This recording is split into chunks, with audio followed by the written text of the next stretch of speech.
Bismillahirrahmanirrahim. Assalamualaikum warahmatullahi wabarakatuh. Alhamdulillah wassalatu wassalamu ala Rasulillah wa ala alihi wa sahbihi wa mawalah man la nabiyya ba'da wa ba'du. Para jemaah yang saya muliakan dan dirahmati Allah Subhanahu wa taala. Mohon maaf saya hari ini terlambat.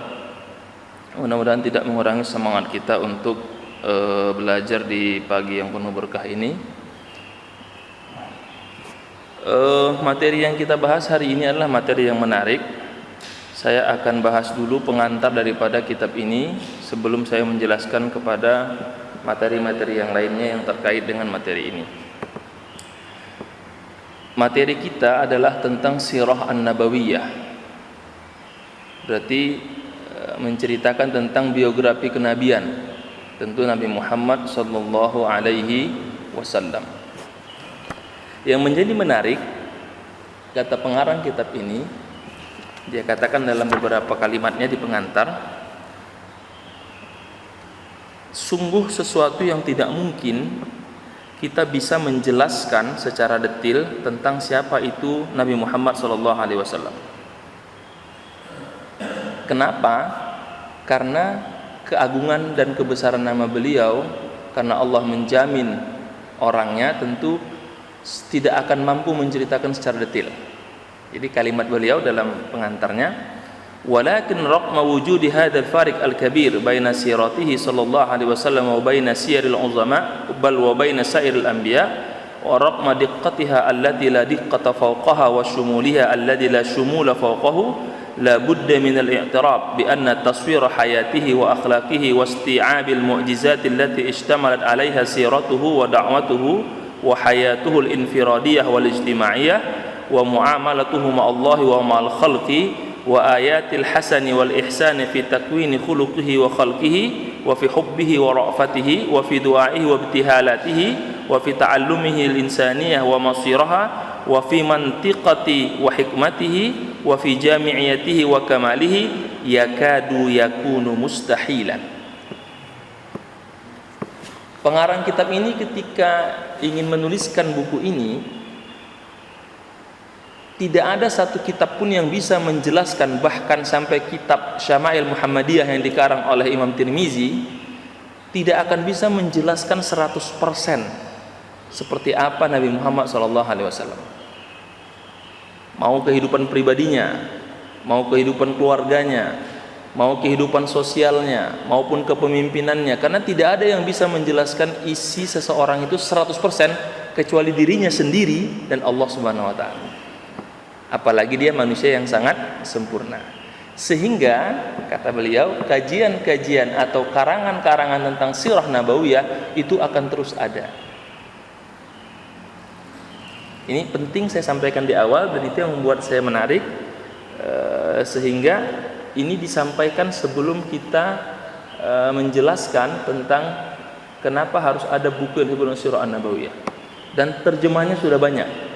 Dan salah satu kelemahan terjemah dari kitab-kitab berbahasa bukan bahasa Indonesia, Arab, Inggris, penerjemah jarang menerjemahkan kata pengantarnya. Dan itu yang menjadi problem. Sementara dalam ilmu membaca atau literasi sangat penting membaca yang namanya pengantar penulis. Itu yang tidak dimiliki dalam beberapa terjemah. Kalaupun ada, pasti harganya mahal terjemah itu.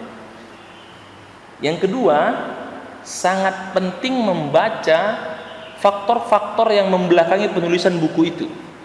Itu juga jarang diterjemahkan oleh penerjemah.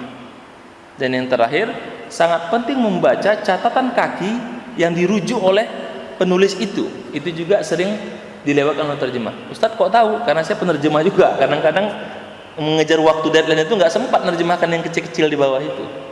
Maka akan berbeda rasanya membaca terjemahan dengan membaca buku aslinya.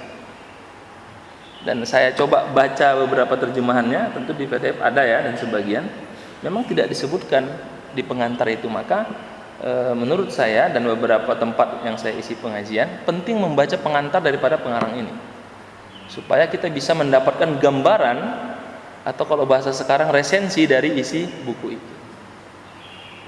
Maka di awal ini saya lebih menceritakan kepada istilah dalam ilmu al-madkhal ila sirah, pengantar kepada sejarah buku ini atau introduction to this book. Dan setiap kitab-kitab yang saya ajarkan untuk diajarkan di beberapa pengajian, selalu saya akan cerita dulu tentang buku itu, bagaimana pengarangnya dan bagaimana kecenderungan pengarangnya dalam menuliskan buku itu.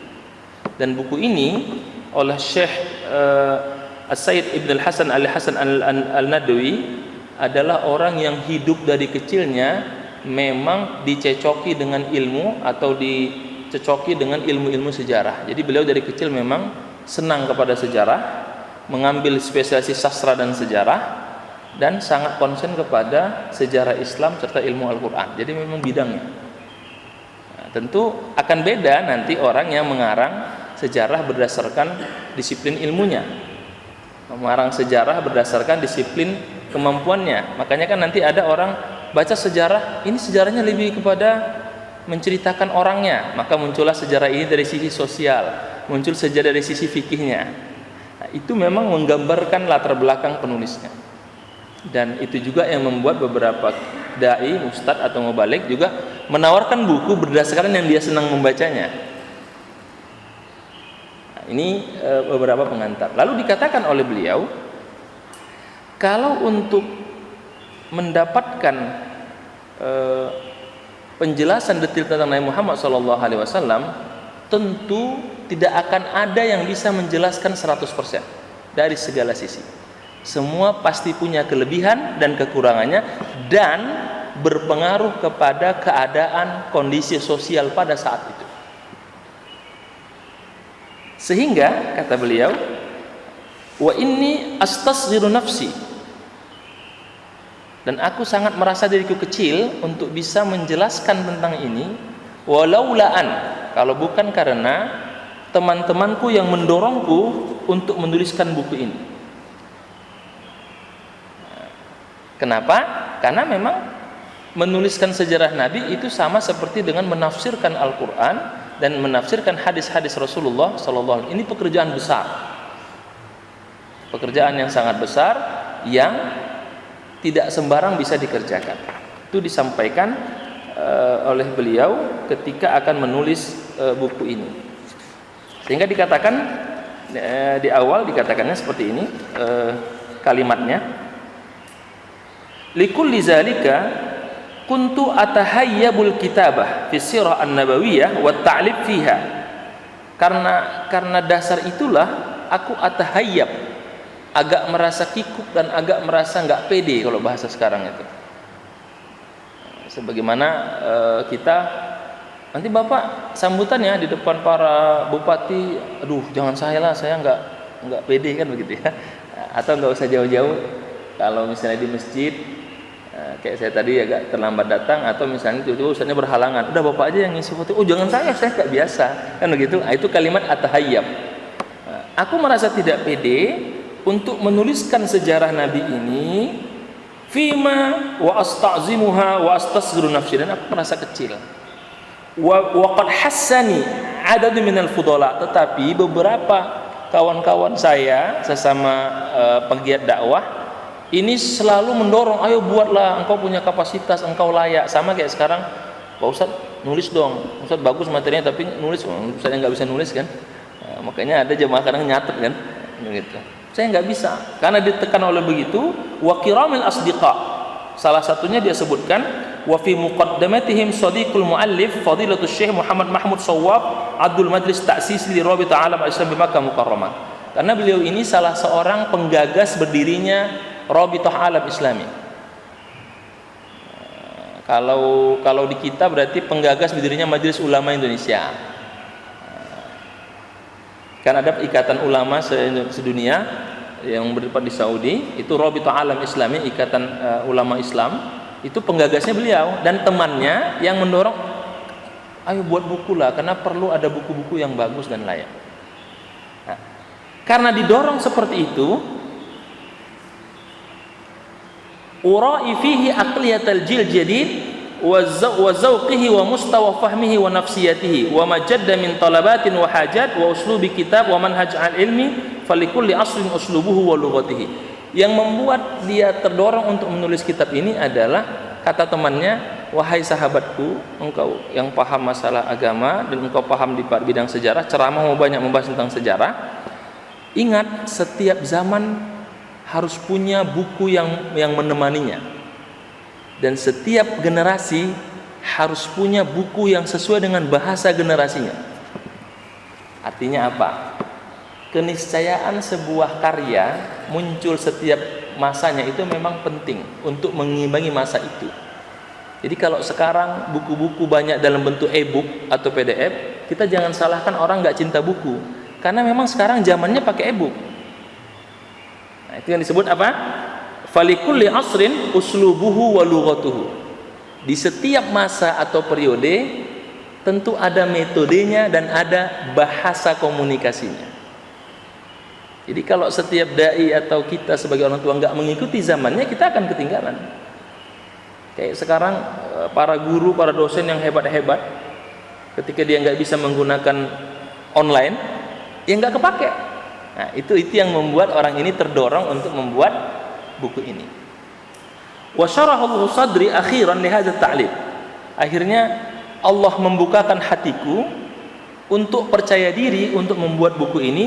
Fa'aqaftu ala hadzal mawdu' wa 'ishtu fihi aqra kutub as-sirah wal hadis, sehingga aku terdorong untuk menulis buku ini. Aku membuka kembali buku-buku hadis, buku-buku sirah, wa kullu ma asta'inu bihi fi hadzal mawdu' min al-qadim wal hadis, dan aku membuka buku-buku turas, buku-buku klasik atau buku-buku kontemporer. Nanti akan saya jelaskan beberapa runtutan buku-buku sejarah. Wa bada'tu aktubu mu'tamidan ala as-sahhi ma kataba wa ulifa fi hadzal mawdu', dan aku mengambil pendapat yang terkuat menurut yang aku baca dan pendapat yang paling sahih menurut penjelasan kitab itu yang aku jadikan sebagai rujukan untuk menulis buku ini. Jadi saya ingin katakan buku ini masuk kepada buku kontemporer, mengambil dari buku-buku sejarah yang bisa dipertanggungjawabkan, tapi pendapat-pendapat yang dirasa kuat oleh pengarang buku ini dan pendapat-pendapat yang dirasa kuat oleh pengarang buku tersebut. Jadi kalau Bapak sekalian atau jemaah sekalian membaca buku, kok di sini pembahasannya mengatakan ini yang sahih, yang sini kalau enggak, karena memang pendapat itu banyak. Saya berikan contoh, kalau pembahasan buku kitab misalnya, kenapa saya baca di sini dia memperkuat pendapat ini?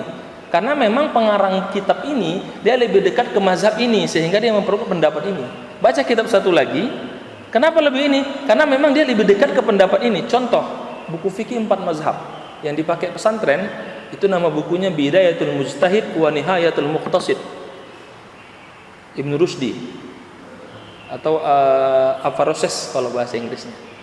Itu dia mazhab Maliki, sehingga dia banyak mengutip pendapat mazhab Maliki, meskipun dia sebutkan pendapat-pendapat lain, tapi dia cenderung ke pendapat itu.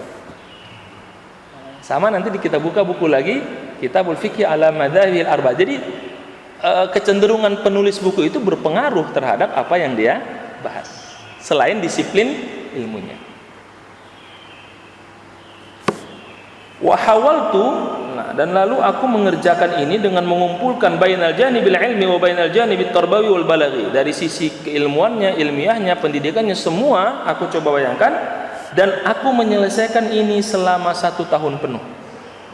Apa kata beliau? Wa kana hadzal kitab syughli asy-syaghil. Buku inilah yang memakan waktu sampai banyak diriku, yang aku mulai antara Syawal 1395 Hijriah sampai Syawal 1396 Hijriah. Berarti dia mulai Syawal 1395 Hijriah, selesai Syawal 1396 Hijriah, atau tepatnya Oktober 1975, udah lama sekali nih, saya belum lahir ini. Sampai Oktober 1976 baru selesai buku ini. Dan yang di tangan saya ini adalah cetakan yang ke-8 tahun 1989. Berarti sudah lebih dari sekitar 13 tahun. Di tangan saya sudah cetakan ke-8. Buku ini terbit cetakan pertama tahun 1976. Apa yang dia katakan? Lam ashtaghil bi ghairi hadzal mawdu' illa ittiraran. Aku tidak pernah mengurusin yang lain kecuali buku ini, kecuali sangat-sangat urgent yang sifatnya mendesak. Tatakhallalu zalika fataratin qalilah minal marad wa rihlatin tawilah. Itu pun karena aku sakit atau ada undangan harus aku pergi nggak bisa diwakilkan karena dia adalah kalau di kita itu selevel dengan sekjen MUI, Amin Majma' An-Nadwah. Dia merupakan sekretaris jenderal perkumpulan ulama di India. Dia orang India. Kalau nggak sangat penting, aku harus ke timur, ke Eropa, aku tidak akan meninggalkan itu kecuali nulis ini. Jadi inilah karangan dia dari puluhan karangan yang banyak menyita waktunya sampai kurang lebih 1 tahun lamanya, dan tidak pernah berhenti atau meninggalkan penulisan ini kecuali memang dia sakit atau ada urusan yang sangat mendesak yang tidak bisa diwakilkan. Jadi bisa kita bayangkan kualitas bukunya kalau dia nulisnya setahun. Sementara kita mengatakan saya cepat ngarang buku Pak Ustadz, 3 hari selesai, copy paste, edit selesai. Tentu beda kualitasnya. Ini buku ini dikarang, dan inilah yang membuat saya menawarkan ketika DKM menanya, Ustadz apa kita rubah kajian sejarah Sirah? Saya bilang boleh. Terus tawarkan, Ustadz mau bahas Rahikul Maktum atau Ibnu Hisham? Saya tawarkan yang nggak ditawarkan. Saya bilang An-Nadawi. Karena memang pertama teks yang ada di saya, kemudian yang kedua memang pendekatannya lebih sedikit ilmiah daripada kitab yang lain. Meskipun yang lain nanti akan saya jelaskan tentu ada kelebihan dan kekurangannya. Lalu dijelaskan juga kapan mulai buku sejarah itu dituliskan. Ternyata buku sejarah itu dituliskan bersamaan penulisan buku hadis. Karena saat itu sebelum itu fokus kepada Al-Quran, Quran dibukukan, terus kemudian fokus kepada hadis, dan kata pengarang ini semua waktu itu takut dengan kebijakan Khalifah Umar bin Khattab. Jadi Umar itu sangat tegas, jangan pernah mulai membahas hal lain selain Quran, karena dia khawatir takut Quran itu bercampur. Jadi fokus kepada Quran sampai Quran itu mencapai titik orisinilitasnya, karena dibukukan oleh Khalifah Utsman selesai. Setelah Khalifah Utsman membuat mushaf itu satu pijakan, barulah orang berpikir untuk membukukan hadis. Tapi sebelum itu tidak ada yang berani membahas. Kalaupun ada, dia mencatat, nyimpan sendiri. Itu untuk menjelaskan bahwa betapa orisinilnya Al-Quran, dan yang kedua betapa luar biasanya penulisan hadis setelah itu. Jadi setelah Utsman bin Affan membuat mushaf, baru mulai orang hadis. Setelah itu puncaknya pada Khalifah Umar bin Abdul Aziz dibukukan buku hadis. Nah, saat itu jugalah bersamaan pada saat itu tepatnya berapa puluh tahun kemudian baru ditulis buku ini. Orang yang pertama menuliskan tentang sejarah Nabi khusus, ada buku tafsir banyak, ada buku hadis banyak, tapi menuliskan sejarah betul adalah Urwah bin Zubair pada tahun 93 Hijriah. Berarti 2 tahun setelah jatuhnya dinasti Umayyah. Karena Umayyah itu berarti berapa tahun setelah turunnya Khalifah Umar bin Abdul Aziz. Karena kan Muawiyah mulai naik jabatan tahun 41 Hijriah sampai 132 Hijriah. Berarti kan berkuasa Muawiyah itu dari mulai khalifah pertama sampai khalifah ke-15 itu sekitar 91 tahun. Nah, di penghujung dinasti Umayyah itulah mulai buku ini ditulis. Yang pertama konsen menulisnya adalah Urwah bin Zubair, sahabat Rasulullah Shallallahu Alaihi Wasallam, generasi pertama, karena masih 100 tahun ke bawah. Lalu setelah Urwah bin Zubair diteruskan oleh generasi kedua Ibnu Utsman 105 Hijriah. Jadi 93 Hijriah, 70 tahun kemudian 105 Hijriah. Saya agak sedikit ini ya. Baru kemudian Wahab bin Munabbah tahun 110 Hijriah, yang menurut pengarang ini manuskripnya masih ada di Jerman. Manuskrip aslinya yang ditulis tahun 110 Hijriah. Inilah manuskrip yang masih ada. Sedangkan Urwah bin Zubair, Ibnu Utsman itu berdasarkan kisah saja, karena manuskripnya masih nggak tahu kemana. Yang masih ada yang periode ketiga Wahab bin Munabbih 110 Hijriah yang ada di Jerman, perpustakaan Jerman. Jadi memang kita harus akui penjajahan pada masa dulu itu selain menjajah juga mereka menyimpan materi-materi yang ada. Sebagai contoh, Kalau merujuk Indonesia kemana kita merujuk? Harus ke Belanda. Mesir kemana merujuknya? Ke Prancis.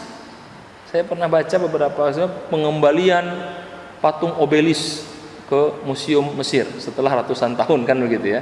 Itu ternyata perjuangan-perjuangan mereka untuk mengembalikan kebudayaan mereka yang diambil oleh penjajah saat itu. Nah, termasuk karangan manuskrip, termasuk Injil Barnabas kan adanya di perpustakaan Vatikan. Injil Barnabas yang merupakan Injil berbahasa Arab tertua dari kitab-kitab Injil yang ada. Yang di situ diyakini, saya juga belum melihat langsung, tapi oleh penulis ada keterangan akan kedatangan Nabi Muhammad Shallallahu Alaihi Wasallam. Nah, kemampuan memahami ini dalam ilmu namanya ilmu filologi. Jurusannya ilmu filologi, kalau di Arab namanya tahqiqut turas. Nah, orang-orang yang suka manuskrip, baca-baca ini. Kalau di Indonesia tidak banyak orang yang fokus ke sini. Ada teman saya sesama kuliah di Al-Azhar, dia fokus kepada ulama Nusantara di Medan sekarang, Ustaz Ahmad Fauzi Ilyas. Itu fokus dia. Jadi buku-buku Al-Khatib Minangkabawi, buku-buku yang berbahasa Arab, Melayu, Arab, Jawa itu dia kumpulin. Pertama dia ngerjain itu, kata orang ngapain ngumpul itu kan begitu, karena kan ngabisin waktu. Tapi sekarang dia mulai memetik hasilnya, dipanggil kemana-mana ngisi seminar sekarang dia. Karena memang dari tahun berapa, udah 15 tahun dia ngurusin itu aja. Jadi punya dia semua manuskrip itu, dan bahkan sampai orang nyumbang, udah untuk ustadznya bukunya di rumah saya udah nggak kepake, karena kan itu harus ada orang yang membaca detailnya. Lalu 13 tahun kemudian Syarhabil bin Sa'ad menulis buku pada 123 Hijriah. Kemudian bersamaan dengan itu Ibnu Syihab Az-Zuhri, kita tahu ini sahabat yang kategori tabi'in yang banyak karangannya. Az-Zuhri sering dipakai dalam rujukan beberapa referensi, Ibnu Syihab Az-Zuhri. Kemudian baru 25 tahun kemudian, berarti 152 Hijriah, itu ada pengarang namanya Muhammad Ibnu Ishaq. Nah, inilah yang bukunya ada di saya dalam bentuk Maktabah Syamilah. Kalau ini saya tidak, selagi mencari teksnya supaya bisa ditampilkan, saya tidak temukan. Ada itu Muhammad Ibnu Ishaq ini. Dari Ibnu Ishaq selesai. Lama kemudian baru muncullah Sirah Ibnu Hisham. Nah, itu yang terkenal, yang banyak terjemahnya. Jika saya punya teks aslinya dalam Maktabah Syamilah, itulah yang dikatakan karangan yang sangat komprehensif menjelaskan sejarah Nabi, sehingga semua buku-buku sejarah pasti merujuk kedua ini, Ibnu Ishaq dengan Ibnu Hisham. Jadi ibaratnya Ibnu Ishaq itu dibahas, memang ada buku-buku lain, ada Tobari ada, tapi kan tafsir itu. Ibnu Katsir ada bukunya Bidayah, tapi tidak khusus membahas sirah Nabi itu, ya Ibnu Ishaq sama Ibnu Hisham, yang oleh para pengarang selanjutnya banyak dirujuk Ibnu Hisham ini. Makanya kenapa ditawarkan Ibnu Hisham, karena itu dasar sekali. Tapi permasalahannya oleh para sejarawan, karangan Ibnu Hisham ini pada juz pertama itu bagus. Pada juz kedua itu mulai tidak mengikuti kaedah penulisan. Kata beberapa sejarawan. Kenapa? Karena pada juz kedua Ibnu Hisham sudah mulai lanjut usia. Jadi tingkat ketelitiannya itu mulai agak ini. Sama dengan kalau kita baca karya tafsir orang, tafsir dibuat pada zaman revolusi, sama tafsir pada zaman kemerdekaan, sama tafsir pada zaman pembangunan, pasti beda itu komentarnya. Contohnya Said Qutb dibuat di penjara kan, Hamka dibuat di penjara, sama tafsir Al-Misbah dibuat ketika beliau jadi duta besar. Beda nanti itu analisanya itu. Sesuai dengan apa zamannya. Nah, jadi membaca buku itu juga harus melihat keadaan pengarangnya dan kondisi sosial pada saat itu. Ini penting karena kita bicara sejarah, maka saya sampaikan ini di awal supaya kita nyambung. Nah, setelah Ibnu Hisham barulah muncul karangan-karangan kontemporer. Apa itu? Yang dikarang oleh Syekhul Azhar, Nurul Yakin fi Sirati Sayyidil Mursalin. Nanti di buku madrasah disingkat Khulasah Nurul Yakin. Nah, kalau saya ada yang kitab lengkapnya. Kalau yang di SD atau Ibtidaiyah diniyah itu ada namanya Khulasah Nurul Yakin. Itu ringkasan dari buku Nurul Yakin, Syekhul Azhar Muhammad Syekh Al-Khuduri. Baru muncul lagi karangan Al-Buti, Fiqhus Sirah An-Nabawiyah, yang pernah saya ajarkan berapa kali.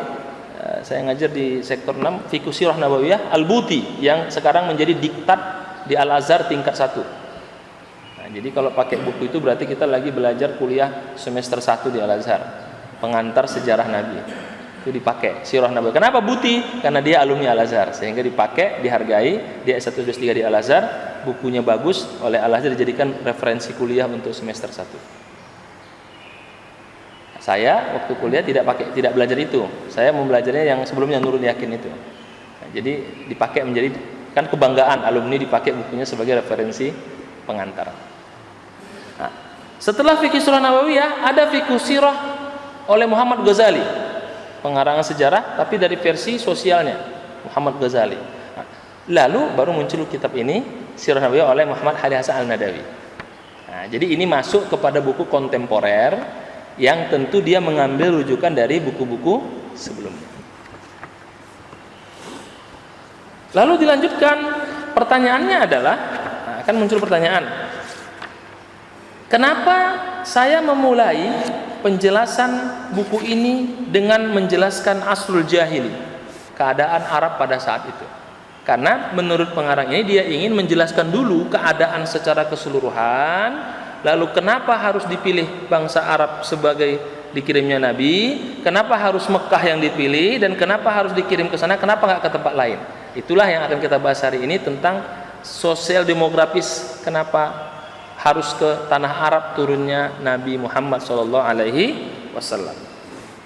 Pertama, sebelum Nabi lahir, pada saat itu ada 3 epicentrum kekuasaan yang membawa agama. Yang pertama Romawi, yang disebut dengan Romawi atau Konstantinopel, yang membawa ajaran Nasrani, yang membawa ajaran Yahudi. Kemudian yang kedua Persia, yang membawa ajaran Masehi tapi digabung dengan kegiatan mereka, merubah. Terus yang ketiga India. Jadi ada 3 epicentrum kekuasaan, Romawi, Persia, dan kemudian satu lagi adalah India. Nah, untuk Romawi itu pusatnya nanti cabangnya yang dari Arabnya di Mesir. Untuk Persia atau Farisi itu nanti epicentrum di Arabnya di Syam atau Suriah. Makanya Kristennya Mesir sama Suriah kan nggak sama itu. Nah, baru kemudian India epicentrumnya mewakili kegiatan keagamaan di wilayah Asia. Jadi 3 epicentrum ini itu menggambarkan semua ibadah agama telah mengalami penyelewengan. Di Romawi kita tahu kegiatan keagamaan itu mulai diselewengkan, dimasukkan dengan ada kegiatan tukus adiniyah. Apa itu yang disebut dengan acara-acara yang atas nama keagamaan, ritual keagamaan. Kemudian di Masehi perubahan, kelahiran Al-Masih diganti, yang dalam sejarah banyak diperdebatkan kapan Kristus itu lahir dan sebagainya. Di India itu agama Buddha, Hindu, dan mengalami perdebatan masalah agama, kan begitu. Tuhannya kalau Buddha nanti Tuhannya satu, Bodhisattva, kemudian yang Hindu nanti banyak, Trinitas dan sebagainya. Itu menggambarkan secara umum bahwa telah terjadi penyelewengan dalam bentuk akidah menurut pengarang ini dengan segala epicentrum kekuasaannya. Dan dari 3 epicentrum kekuasaan dan agama ini, hanya wilayah Jazirah Arabia atau Hijaz lah yang bisa dikatakan tidak ada epicentrum kekuasaan. Sehingga mereka ini awalnya menganut agama Hanifiyah atau agama dari warisan Nabi Ibrahim alaihis salam. Hingga salah seorang Arab, yang karena orang Arab suka berdagang ke Syam, berdagang ke Mesir, itu melihat banyak orang membawa patung-patung, dibawalah patung itu ke wilayah Arab. Dikatakan cakep ini, dibawa patung. Nah, dari situlah mulai penyembahan, dan patung pertama yang dibangun adalah patung Latta. Kan ada 4, ada Latta, Uzza, Yaghusa, wa Ya'uqa, wa Nasra. Yang dipasang pertama Latta, dan itu yang menjadi disembah. Jadi ternyata tradisi penyembahan patung-patung itu mulai ketika pedagang-pedagang Arab ini, mereka kemana? Keluar melihat. Lalu dibawa patung itu, kita sembah seperti yang lain. Jadi keagama itu kadang-kadang bisa tren karena kebiasaan. Nggak usah contoh jauh-jauh. Kenapa sekarang bapak sekalian kalau ngaji itu pakai jubah? Saya yakin tahun 80-an, 90-an jarang orang pakai jubah. Kenapa?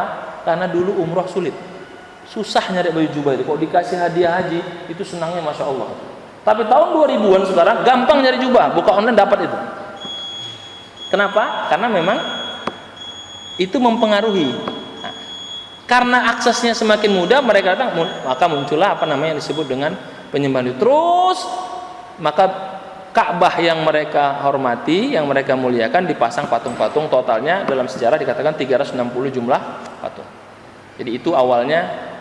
Masih ada yang mengambil agama Ibrahim, ada. Salah satunya adalah keluarga Nabi Muhammad SAW yang nanti mengambil agama Hanif atau agama Ibrahimiyah yang tidak menyembah kepada patung. Selanjutnya berapa poin lagi ya, saya nanti insya Allah akan berikan. Saya percepat dulu. Ini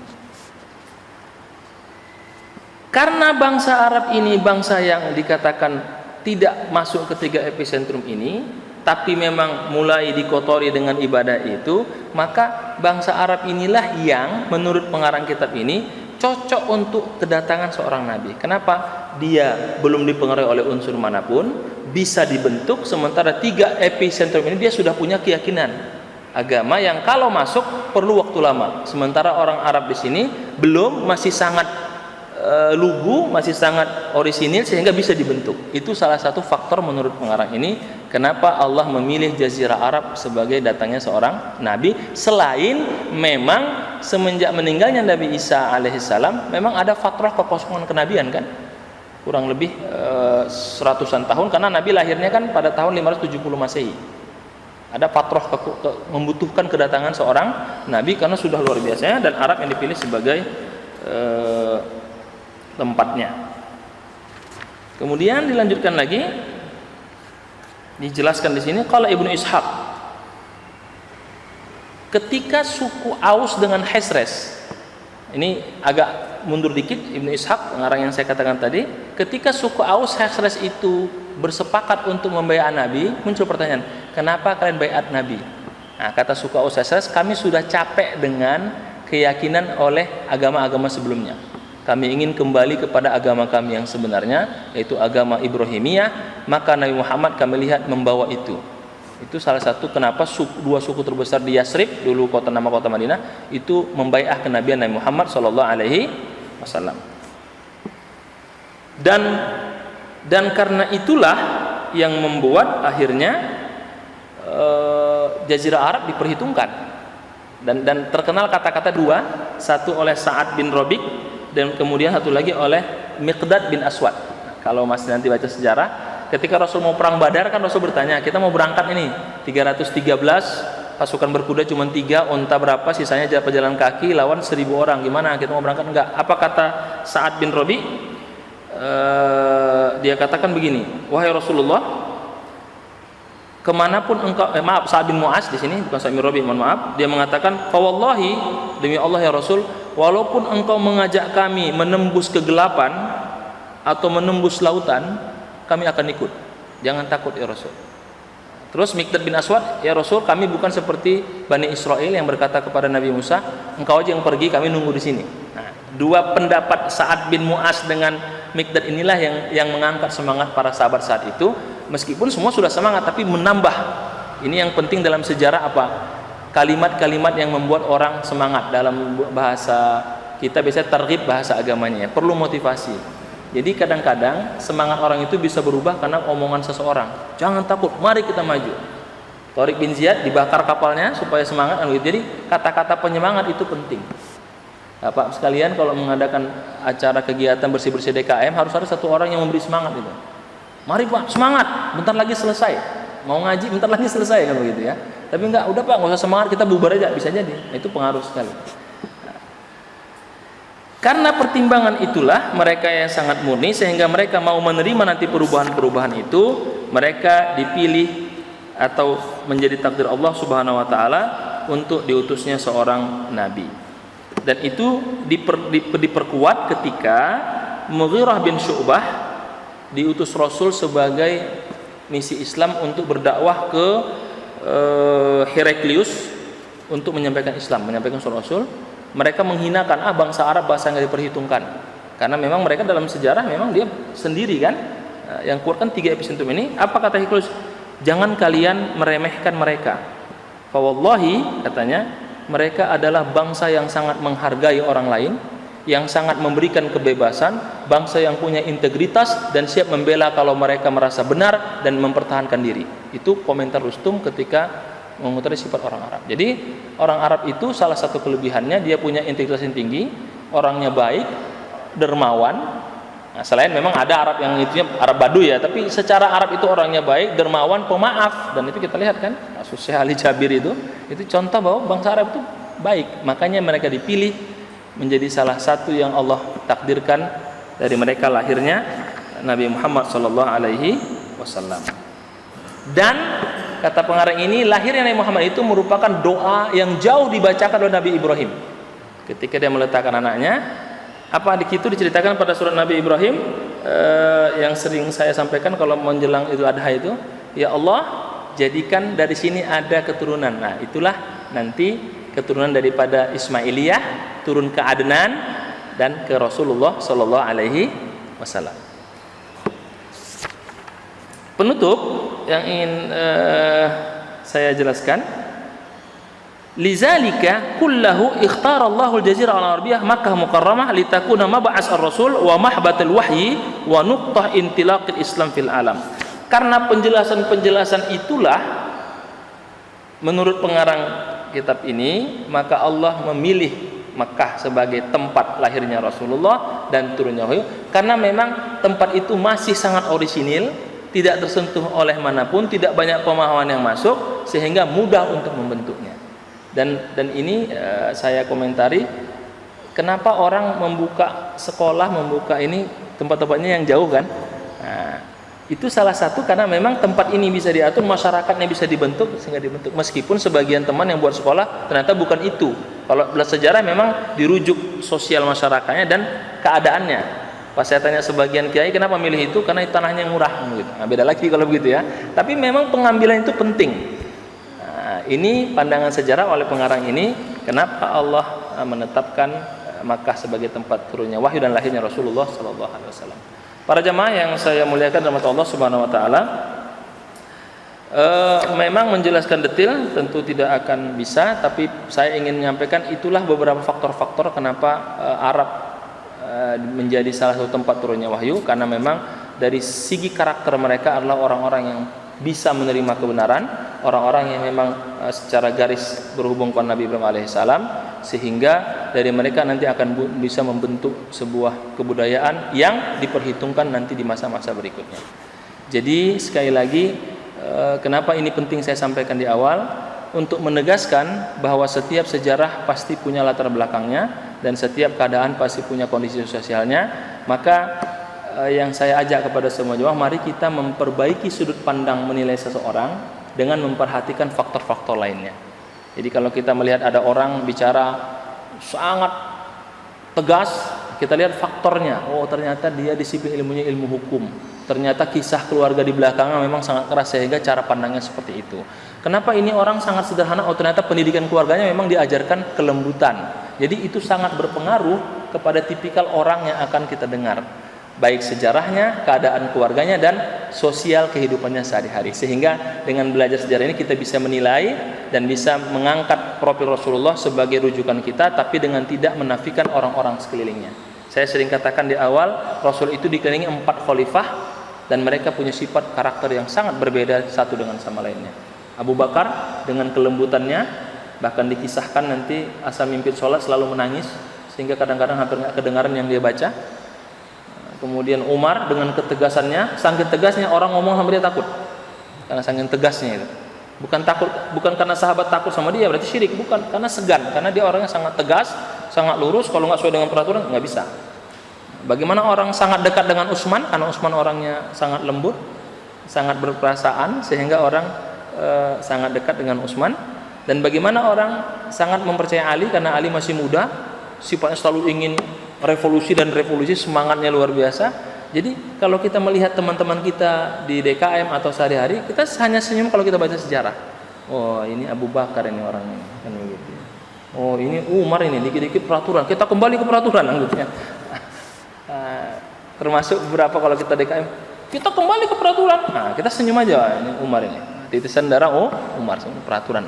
Satu lagi, kita harus rubah, kalau nggak kompeten ganti aja. Oh ini Ali bin Abi Thalib. Dan Rasul bisa hidup dengan karakter yang berbeda itu, sehingga ada karangan bagus dari Pak Syafi'i Antonio tentang prophet leadership management kan. Dia bisa meleader empat dengan karakter berbeda, tapi empat ini mendapat kemuliaan sesuai dengan kapasitasnya masing-masing.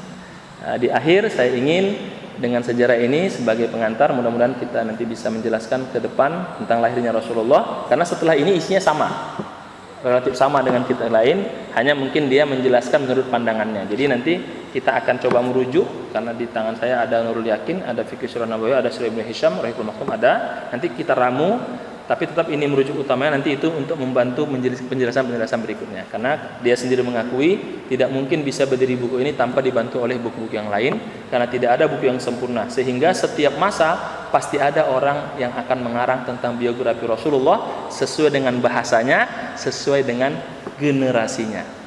Likulli asrin uslubuhu wa lughatuhu. Wallahu a'lam. Demikian dan mohon maaf. Assalamualaikum warahmatullahi wabarakatuh. Ada yang mau bertanya? Silahkan Pak. Mohon maaf jadi agak ini. Waalaikumsalam warahmatullahi wabarakatuh.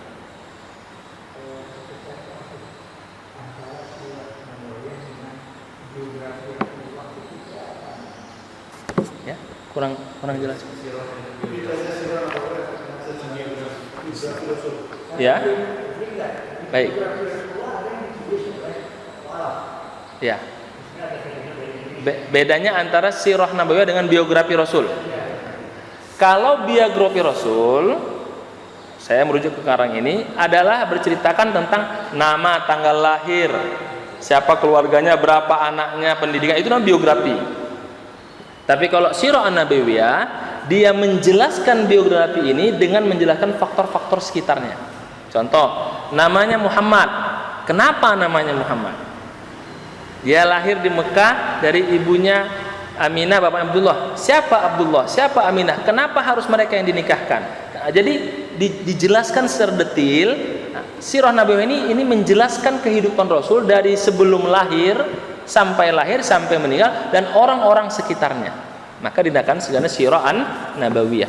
Kalau hanya menceritakan biografi Rasul, sederhana. Rasul lahir tanggal 570 Masehi, tahun gajah, punya anak segini, itu biografi sederhana. Coba kita melihat karangan-karangan tentang biografi seseorang. Nah, ada yang biografi ditulis apa adanya, ada biografi yang ditulis dengan menceritakan kisah-kisah lain kan. Nah, kisah-kisah sekitar itu disebut dengan sirah nabawiyah, yaitu sejarah masa kenabian. Artinya sebelum lahirnya Rasul, ketika dia lahir, diangkat menjadi nabi, bagaimana perannya, itu diceritakan dari A sampai Z. Itu yang disebut sirah nabawiyah. Kalau biografi hanya orangnya saja. Kalau sirah nabawiyah, Nabi Muhammad dan orang-orang di sekitarnya. Sehingga bisa dikatakan ini adalah buku yang menjelaskan kisah Rasulullah dari sebelum lahir sampai meninggal dunia. Itu disebut dengan sirah nabawiyah. Ada buku lain? Ada namanya Bidayah wan Nihayah karangan Ibnu Katsir. Itu sejarah dinasti Umayyah, dinasti ini. Nah, maksud saya sejarah nabawiyah itu rata-rata sama. Kisah Nabi nanti perang tahun berapa. Tapi penjelasan di balik itulah yang akan kita kaji. Apa faktor politiknya? Nah, jadi kita nanti bisa mengambil ibrah dari kisah itu, Pak. Jadi sebenarnya sirah nabawiyah bahasa Arabnya, bahasa Indonesia biografi, cuman biografinya lebih menjelaskan faktor-faktor di sekitarnya, sosialnya, politiknya, keadaannya, yang setiap pengarang punya pandangan masing-masing. Tapi tetap dasarnya nggak akan jauh-jauh dari, misalnya Rasul lahir tahun gajah, sepakat itu. Nurul Yakin mengatakan tahun gajah, sama. Kemudian Ibnu Hisham mengatakan tahun gajah, sama. Nggak ada yang berbeda. Tapi kenapa disebut tahun gajah? Baru berbeda para pengarang itu nanti. Satu mengatakan karena saat itu, apa kisahnya, bahwa Abrahah, raja Ethiopia, itu pingin membuat sebuah gereja agar orang Arab itu ke gereja itu, bukan ke Ka'bah. Maka dia ingin menghancurkan Ka'bah itu supaya orang berpindah dari Mekah ke Ethiopia, Habasyah namanya. Cerita kedua, kalau versi dalam buku Asrun Nabawah, itu ada orang Arab karena marah Ka'bah mau dihancurkan, dia kencingi gereja itu. Fa ahdasa fiha, buang hadas dari situ. Marah Abraha kan, mau dihancurkan Ka'bah. Ada versi lain dalam fikih Syurah Nabawiyah, Syekh Al-Buti itu bahwa sudah ada dialog sebenarnya antara Abdul Muthalib dengan Abraha. Dia menyerahkan mi'ata ba'ir, 200 ekor unta. Tapi Abraha karena rasa tamaknya, diancam aja sudah keluar 200 ekor unta. Ya udah, ancam lagi gitu ya. Nah, kata Abdul Muthalib, silahkan, kami sudah bernego, jangan hancurkan Ka'bah, 200 ekor unta bayarannya, nggak mau ya sudah, akan ada Tuhan yang menjaga Ka'bah ini. Jadi ternyata bangsa Arab itu sudah yakin bahwa Ka'bah ini nggak main-main, ini rumah Allah ini. Gitu. Mereka sudah meyakini. Adapun rumah Allah dipenuhi dengan patung itu hal lain, tapi mereka meyakini bahwa rumah Allah itu ya Ka'bah ini, mereka memang menghormatinya. Dan diceritakan dia datang ada muncul burung ababil, dan itu diperkuat dengan surat Al-Fil. Nah, menurut pengarang lain itu hanya cerita begitu saja, tapi menurut pengarang ini sama fikih Syurah Nabawiyah karangan Al-Buti, apa dikatakan? Lahirnya Nabi bukan sekadar lahir, tapi lahirnya syariat Islam. Nah, itu kan komentar dari pengarang buku itu. Itu yang saya katakan, itu yang akan coba kita bahas sisi lain dari pendapat para pengarang kitab itu. Nah, buku yang sangat baik, tapi lagi-lagi menurut saya, karena saya mengambil studi fikih ya, jurusan saya, dan saya ke sejarah senangnya ke arah-arah mengambil intisari ya. Rujukannya kalau nggak fikih Syurah Nabawiyah yang saya sering baca sama ini. Kan saya kecenderungan pengarang atau dai juga terkarung bacaan buku yang dia baca gitu. Nanti bisa dia ustaz lain bawa buku sejarah, dia mungkin jurusannya hadis ya, dia lebih kepada nanti kitab Syama'il Muhammadiyah karena Imam Tirmizi gitu. Kalau saya lebih kepada fikih sirah karena saya jurusan satunya itu syariah bidang fikih. Mengambil kesimpulan itu sangat senang sekali. Nah, jadi itu terpengaruh kepada itu. Jadi kalau ditanya bagaimana kita menentukan karangan-karang itu, tergantung sudut pandang yang tidak lepas dari pengarangnya, keadaannya, dan buku-buku yang dia baca. Jadi tentu akan ada beda Pak. Nanti Bapak baca nanti ustadz lain sejarah, tentu akan beda.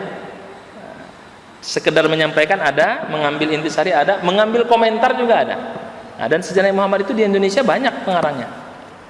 Kalau untuk di UIN itu, untuk sejarah Nabi itu ada namanya Profesor Dr. Ahmad Syalabi, guru besar di Al-Azhar yang diutus ke UIN, itu dia pengarang itu. Atau kalau mau buka dari kitab Profesor Dr. Harun Nasution, mengarang sejarah juga kan, tapi pandangan sekuler kan sejarahnya. Jadi semua punya ininya. Ada yang begini, ada yang menyikapi kisah Isra Mi'raj itu sebagai kisah mukjizat selesai. Ada yang menanggapi Isra Mi'raj itu hanya kisah teknologi selesai. Tapi Syekh Al-Buti dengan ini mengatakan Isra Mi'raj adalah mukjizat Nabi yang tidak bisa dibantah, bukan sekedar kisah biasa. Nah, itu dia memberikan catatan terhadap kisah Isra wal Mi'raj. Karena kan itu kan kisah heroik menurut salah satu karangan, atau kalau sekuler, itu kisah biasa. Buktinya sekarang naik pesawat udah bisa. Jadi tergantung sudut pandang pengambilan dari pengarang atau buku yang dibaca. Tapi tetap isinya pasti rujukannya ke Ibnu Hisham, karena memang itu buku yang mulai dibuat komprehensif tentang sejarah Nabi Muhammad SAW. Ibnu Hisham merujuk kepada Ibnu Ishaq. Bedanya Ibnu Ishaq itu mungkin manuskripnya nggak terusun rapi, Ibnu Hisham dia rapi. Tapi oleh pengarangnya dikatakan Ibnu Hisham ini kurang detail juga. Kenapa? Karena dia menulisnya sudah menjelang tua, pikunnya ada, kurang fokusnya ada, kata para sejarawan. Jadi semua bisa saling memperbaiki. Nah, maka pas ini mengatakan tidak mungkin ada karangan yang bisa menjelaskan 100%. Itu hal yang mustahil. Tapi mendekati, itu yang digabung. Silahkan nanti para pembaca atau lebih ilmi mengambil itu untuk mengambil istifadah supaya bisa mendapatkan banyak maklumat. Dan Bapak juga bisa nulis sejarah dengan bacaan yang Bapak baca dan mengambil kontemplasi dari apa yang dibaca. Tapi isinya tidak akan berubah. Nabi lahir tahun segitu jelas. Nabi punya istri, punya anak jelas. Nah, tapi faktor-faktor yang membelakanginya itu yang banyak dikaji, yang menjadi kajian-kajian sejarah dalam setiap masanya. Begitu Pak. Wallahu a'lam bishawab. Cukup Pak ya? Ya.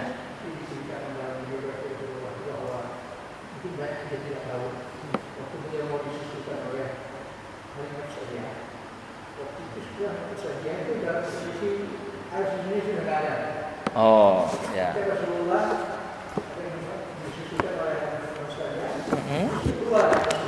Ya. Baik. Kenapa dipilih itu nanti bisa kita bahas pada sesi selanjutnya. yaitu minal wiladah ilal bi'sah al-azimah, dari kelahiran manusia mulia sampai dia menjadi nabi. Itu ada posisi ketiga ya. Karena nanti yang kedua, kenapa Rasul lahir saat itu yang kita bahas nanti pada pertemuan akan datang ya. Karena kalau di kuliah kan 2 SKS 1 semester pembahasan sejarah ini kan begitu ya. Itu sejarah Nabi, belum sejarah peradaban lagi kan, ada mata kuliahnya banyak. Itu kalau kita baca Nurul Yakin atau Khulasah Nurul Yakin, itu sederhana. Dipilih Halimatus Sa'diyah. Kenapa? Satu, karena dia waktu itu memang ada kebiasaan ibu susu. Yang kedua, nggak ada yang mau nyusuin Nabi kecuali dia. Begitu fakta sejarahnya.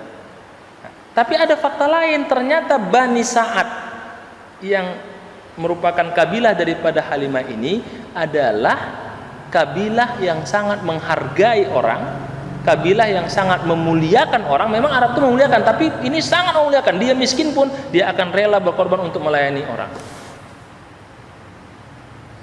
Maka itu penjelasan lain yang tidak dapatkan dalam sejarah itu. Itu pasti pengarang yang mencari titik lainnya kenapa terpilih dan kenapa yang tidak ada air susu menjadi ada. Kalau dari sejarah paling ya karena memang ada anak, memang pasti akan diberikan susu itu. Karena kalau ibu nggak punya air susu bayi, ada bayi, Allah pasti berikan karena udah takdir Allah, setiap bayi lahir pasti ada susunya. Kalaupun ibunya nggak bisa, pasti orang lain kan begitu. Buktinya sekarang ibunya nggak bisa nyusuin, orang nggak mau nyusuin, ada SGM kan, tetap Allah akan berikan solusinya itu. Nah, tapi apa yang disampaikan bahwa susunya menjadi banyak oleh satu pengarang itu karena keberkahan Nabi Shallallahu Alaihi Wasallam. Kalau sisi lain yang sekuler mengatakan ya memang begitulah, kalau punya anak pasti akan ada, karena seorang ibu kalau punya anak pasti akan lahir ada air susunya kan begitu kan. Tapi ada yang banyak, ada yang nggak mau, ada yang nggak bisa, ya pakai SDM. Sekarang kan SGM itu untuk susunya.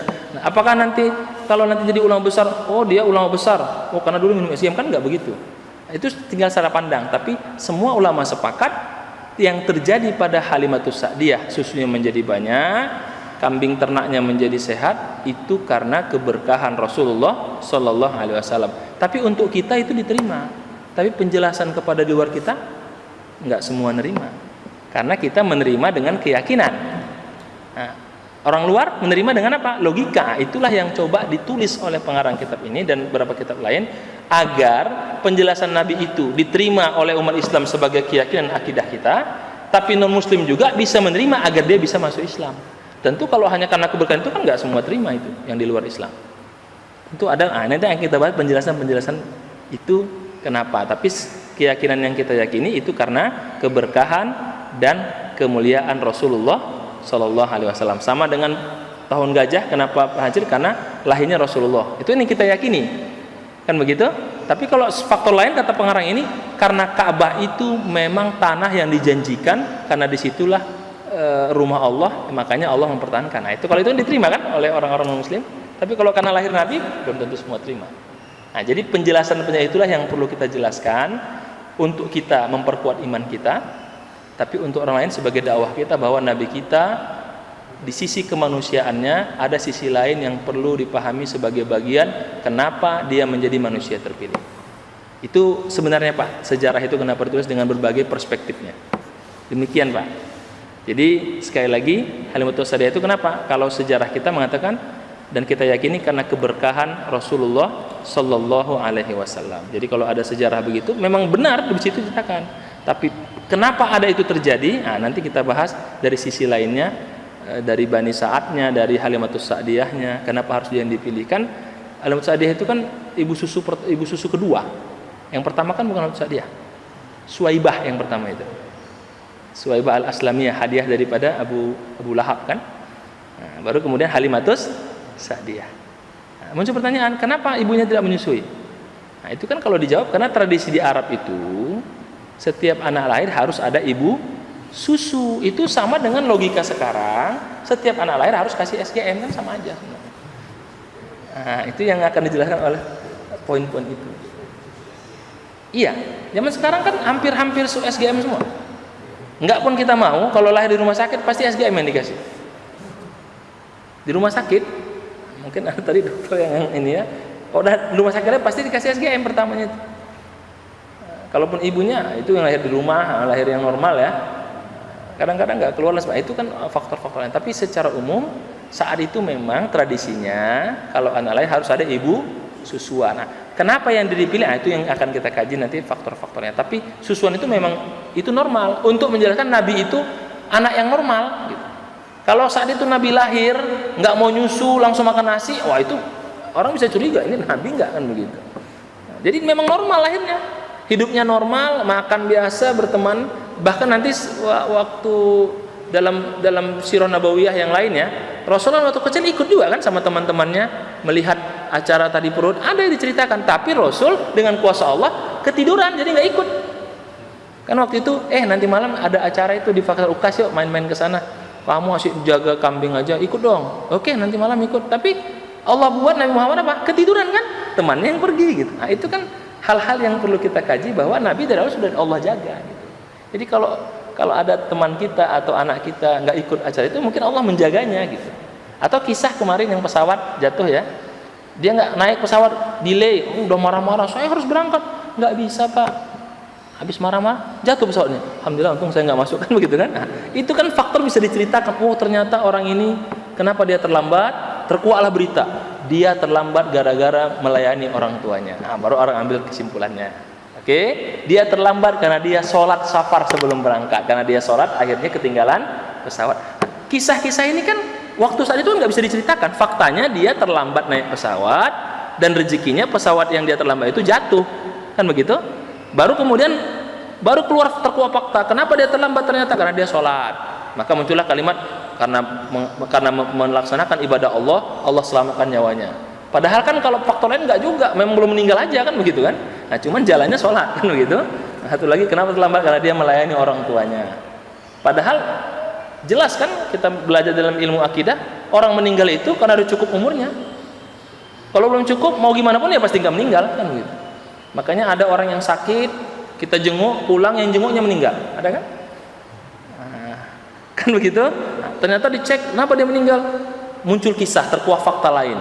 Karena dia menghina orang itu, Allah azab dia meninggal pulang. Kan bisa begitu kan? Nah, sejarah itu begitu, selalu menguak fakta-fakta di balik itu yang setiap pengarang sesuai dengan bahasa dan zamannya. Itu yang saya katakan likulli asrin uslubuhu wa lughatuhu. Setiap masa generasi sesuai dengan bahasanya, keadaannya dan sesuai dengan keadaan pada saat itu. Itu Pak yang mau saya sampaikan terkait dengan sejarah ini. Versinya banyak, isinya pasti sama, tapi kesimpulan serta titik pandang yang diambil perspektifnya itu yang nanti kita diskusikan. Tentu Bapak ada bacaan dan sebagainya, terjemah juga ada, itu yang kita diskusikan. Tentu saya akan merujuk kepada buku-buku lain yang memperkuat kitab ini. Dan ini saya ajukan karena menurut saya ini buku yang cukup baik. Bahkan Yusuf Qaradawi aja mengomentari ini buku yang sangat komprehensif secara ilmiah, tapi memang ilmiah. Kalau saya ajarkan ini di kampung-kampung nggak masuk, karena pendekatannya ilmiah. Apa hubungannya dengan sana? Ya udahlah, memang Allah menyuruh, nggak selesai kan? Nah, yang cocok di kampung apa? Nurul Yakin. Nah, langsung sejarahnya jelas. Gitu. Kalau alam bisawab, begitu Pak. Cukup Pak ya? Ada lagi?